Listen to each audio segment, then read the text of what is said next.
Ladies and gentlemen, boys and girls, rattlers, battlers, and Victober prattlers, welcome along to the Joe Spivey YouTube channel, where we discuss books and little else.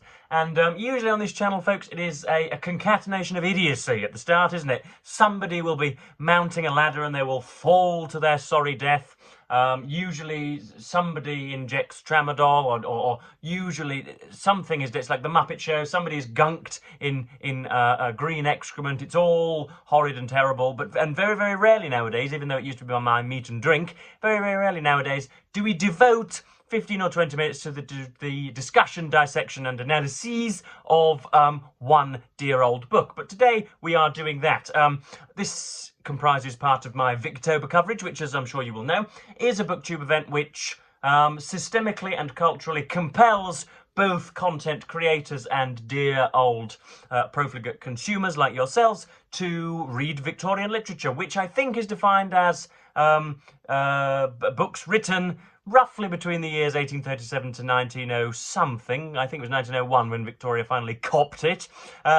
So yeah, read literature that was written, or indeed non-fiction that was written in and around there. I am stretching the bounds a little bit here, as of course it's run by I've got Katie at Books and Things and other very, very worthy producers. But of course, I am some sort of vassal state to BookTube. I do honour, some of the naval treaties, and I don't impose tariffs on their goods, but I am not entirely beholden to their very whims, and so I am today reviewing a book which is about such a period and about such a writer who was very prominent. And today we are looking at a biography of the arch-Victorian, as I'm sure my title denoted. We are looking at Peter Ackroyd's abridged biography of Charles middle name Dickens, who was born in the year 1812. And I could go on and on and on with very, very boring bullet point facts, but I shan't do so. How to begin with Charles Dickens? First of all, I live and breathe biographies. I absolutely love them. Most notably, I've read biographies of, where should we begin? George Eliot, J. Robert Oppenheimer, William Shakespeare, the England cricket captain Ben Stokes, and very, sundry others. And so I absolutely love it. You can tell the difference between a decent biographer and just a kind of happy chappy biographer. Usually there are sort of 5 or 6 long sections. Very often this is done in the introduction, whereby somebody will. The phrase that usually comes to mind is inherent contradictions, a great medley of contradictions. Ooh, what a contradictory person this man or woman was. The biographer comes at you, kind of sort of gainfully appropriating all of the facts, sort of bounds up to your knees and like a gopping retriever wags its tongue in your face, and usually will, and then throughout the biography they will come out with points such as, oh, this girl or gentleman used to frolic in the fronds of their garden, and they used to be at one with nature, and they used to come in at the dead of night after 13 hours of blissful abandon. They would have brown knees and green fingers. They loved nature when they were young. Oh, but then later in life, they moved to an urban conurbation and they lived in a flat and an apartment and they never really saw green leaves. Oh, isn't this a funny contradiction? I wonder why that was.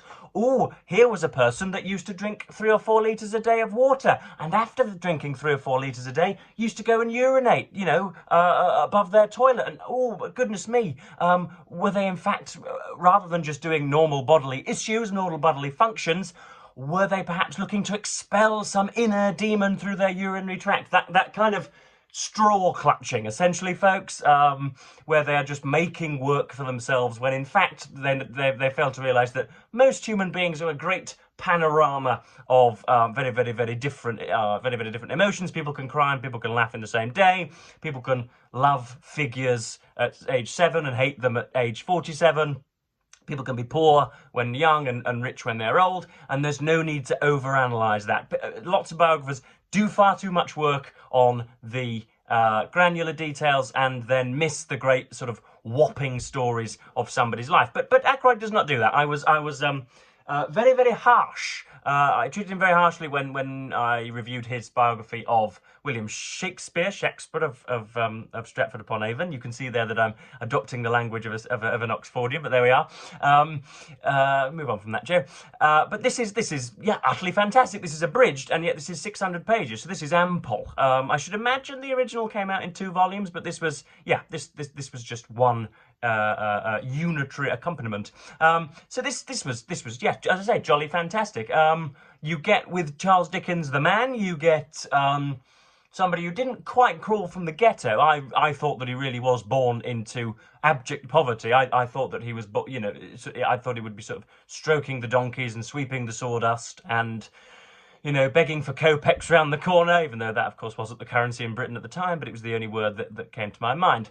But he was born into, I don't know, lower middle class. John Dickens, who was a spendthrift and somebody who spent most of his life in a debtor's prison, the poor sod, or begging for, begging for chicken feed from his own son. He essentially helped in dispensing the wages of naval seamen and other seamen of that variety, of different varieties. He was born in and around Portsmouth, in and around Pompey, which of course is a naval stronghold both then and I think remains just about today. And so yeah, they're humble beginnings, but not as ungainly as I therefore imagined. And you see a child sort of exalting in sort of fetal wonder. There he is, curled up with bits and bobs of stories, you know, reading the Arabian Nights, reading bits of Shakespeare, reading the Tale of Genji, I think. Somebody very, very aware of stories. You get later on in life, he and throughout his adolescence, he is a great mimic, and a great many occasions looks to go onto the stage and be a you know, fully fledged actor, but thankfully you know, a few bizarre circumstances mean that he would rather chain himself to his desk and write novels. He goes from that to being, he is, whilst his father is imprisoned in Marshalsea when he cannot pay very many of his debts, he goes to work at a blacking factory, which essentially blackens boots. I think it's hard and honest work, not very remunerative. You don't get your coffers full after a day's hard work, but that's where he really goes into the gristle and the stomach and the kind of, you know, gestatory madness of London, where you can see, you know, prostitutes meddling with sort of market vendors and things. You get that whole medley, that whole madness of early 19th century London. And then he goes on to write some magnificent books. He tours America, and then towards the end of his life starts to make much more money out of readings of his novels and dramatizations of his novels. He would, like Joseph Edward, spend an hour to 2 hours regurgitating almost verbatim bits of his novels, and this would lead to laughter and you know, great buckets of tears being shed by the audience. So this was very successfully earned, I think, something like I think it was £20,000 from 46 readings in, you know, 2 or 3 months in America. He has a wife by the name of Catherine, and they have approximately 4,500 children. Quite, you know, despite the fact that she displayed obvious signs of postnatal depression every time she shot out a chavvy, Dickens was very, very willing to go and what should we say? Go and deposit his might into her as soon as one child was out. Another one was very much on its way. Doesn't treat her magnificently. He is again, intermittently a something of an abrasive character. He regards Catherine as a little bit slow, and that's generally his domestic life written out there. And then what Ackroyd demonstrates a lot is his friendship with Wilkie Collins, his, you know, 20-30 mile peregrinations, the most outlandish physical feats possible, walking from A to B overnight. His not collusion necessarily, but his knowledge of and his you know, communicating with Anthony Trollope and George Eliot and Carlyle and Henry James in the States, and indeed even meeting a young Thomas Hardy in a sort of greasy breakfast spoon of a small restaurant. So you get the interconnectivity of London life, folks. But yeah, Peter Ackroyd's writing is it's sometimes quite sort of plangent, if I'm using that word correctly. It's slightly over emotional and makes Dickens out to be, I think, slightly more heroic than he even would have regarded himself.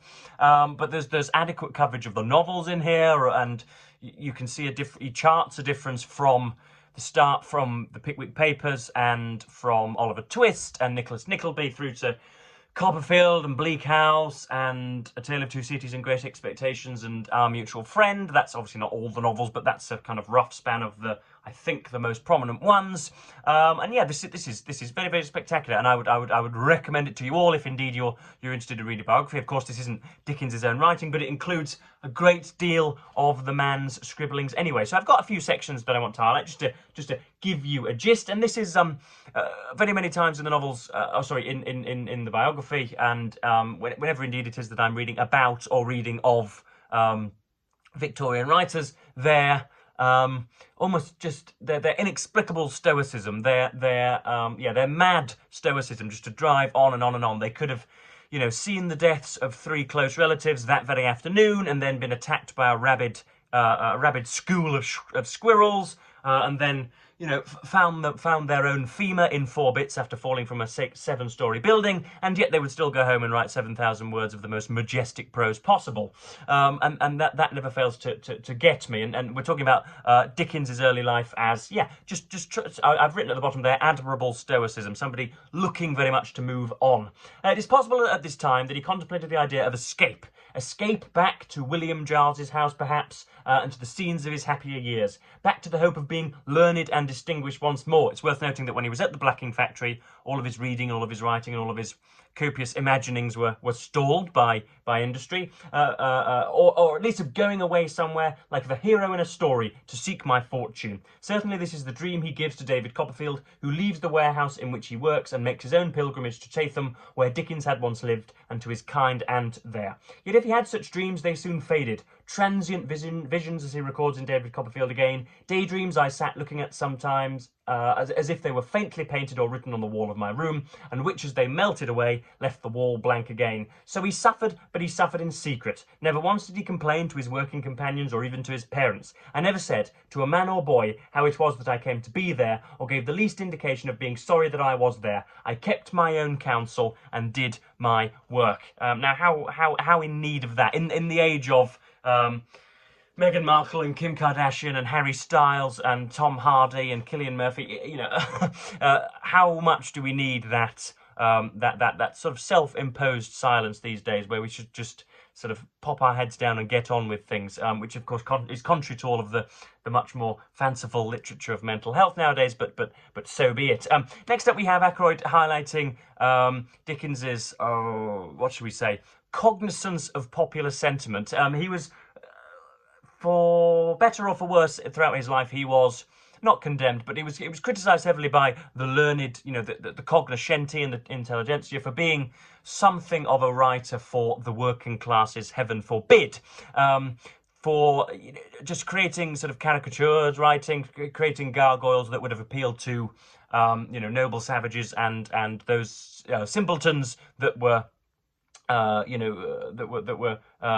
dirtying the ground with their daily activity, but here Ackroyd points out his revisions and his excisions and his very, very appropriate, just his sense of the zeitgeist and of, as I say, popular sentiment. In fact, he would always have an intuitive and astute notion of public taste and public response. And on this first occasion, he deliberately revised the sketches to make them more suitable for the readership of a book rather than that of a newspaper. He cut opening and closing paragraphs which were no longer relevant or suitable. He softened some of his social criticism, erased political or topical allusions, and, as far as possible, removed any harshness or clumsiness which had inevitably crept in during the course of their rapid composition.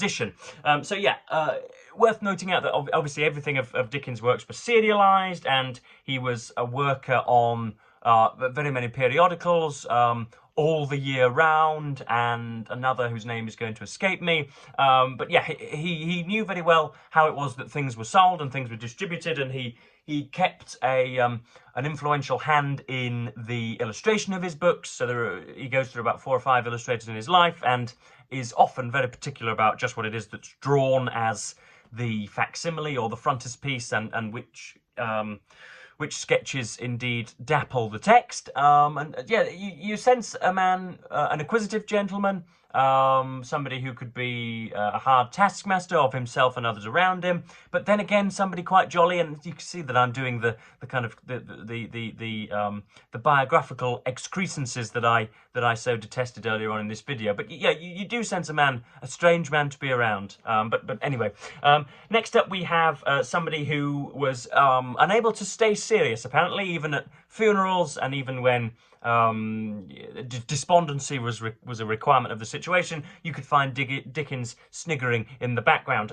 We have here intimations of a man who found it difficult, if not impossible, to take anything absolutely seriously for very long. Often in the middle of scenes of distress and poverty, in the worst rookeries of London, for example, something would strike him as irresistibly comic. Nothing was excluded from the range of his humour, whether it took a farcical or satirical turn, and although it is proper that the work of Dickens as a social reformer and even propagandist ought to be plain, he would have been horrified if these activities were to be ignored, since he invested so much energy in them. One should never lose sight of the fact that his anarchic, liberating, and sometimes harsh laughter was his immediate and even instinctive response to the world. And one can see him also withdrawing into himself once more, after he has amused everyone, going back to his own communings, where the steady low note of his melancholy is not to be separated from that constant spring of humour that was with him always. There you go. That's Ackroyd doing a damn good job of summarising someone, really. And then the last section that I've highlighted here, this is about this is really, really good critical work from Ackroyd. Essentially, this is talking about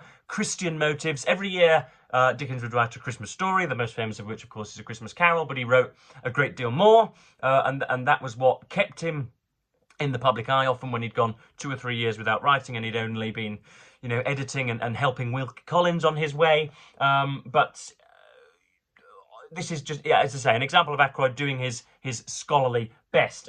He also began working on what he called The Life of Our Lord, a handwritten manuscript which was not completed for 3 years, in which he recounts the story of the New Testament, largely drawing upon the Gospel according to Luke, in the simple language of a children's tale or fairy story. The latter influence perhaps suggesting the extent to which Dickens turned all of the most significant aspects of his life into just such a story. A story to be read aloud, since, in a later letter, Dickens recounts how his children have had a little version of the New Testament that I wrote for them, read to them long before they could read, and no young people can have had an earlier knowledge of or interest in that book. It can fairly be said that the New Testament was at the core of Dickens's own religion. I hold our Saviour, he once wrote, to be the model of all goodness, and I assume that, in a Christian country where the New Testament is accessible to all men, all goodness must be referred back to its influence. He told his youngest son, on the eve of the latter's departure for Australia, that the New Testament was the best book that ever was or will be known in the world. I now most solemnly impress upon you the truth and beauty of the Christian religion as it came from Christ himself. Of course, his life and opinions are one thing, his art quite another. It is interesting to note that in his actual novels, no character seems ever to be primarily impelled by Christian motives, and churches themselves tend to be portrayed as dusty places of empty forms and rituals. He usually mentions ministers only to parody or to attack them, and in fact this disparity between his vigorous public expression of Christian sentiment and his almost total lack of interest in Christian institutions or Christian representatives is close to the essence of the matter. He was a man of religious sensibility, but his beliefs were determined by his own vision of the world rather than by any inherited or specific creed. Now that's just excellent analysis and very, very nuanced coverage of the man, his works and his ideas. So yeah, you will very much enjoy this. Whether it's going to sort of endear me to much of Dickens' writing, which we're going to get to throughout Victober, I'm not sure. Just what it is that I'll be reading for the rest of this BookTube event, I'm still not sure. Obviously, I came up with the TBR, but I have Boris Johnson's memoir to purchase myself and to review for American Book Review on Thursday, so I don't want to start anything particularly adipose and massive, but I do, of course, have the Communist Manifesto here, which is 50 or 60 pages, which I might get to this afternoon. But yes, I hope you enjoyed this coverage of Ackroyd's Dickens. Let me know what biographies you've read of him, and what books you've read of him, which you would recommend. There are, of course, this is a last call for you to get your recommendations in. I'll be reading a Dickens novel, whether that's going to be a short one, a long one, or something in between. I'm still not sure yet. You can sense, can't you, my reluctance. But this was my first instalment of Victober, folks. Hold the line, for there will be many, many more in its place and in its stead. And of course, as ever, folks, I'm going to thank you ever so much for watching BookTube and say goodbye.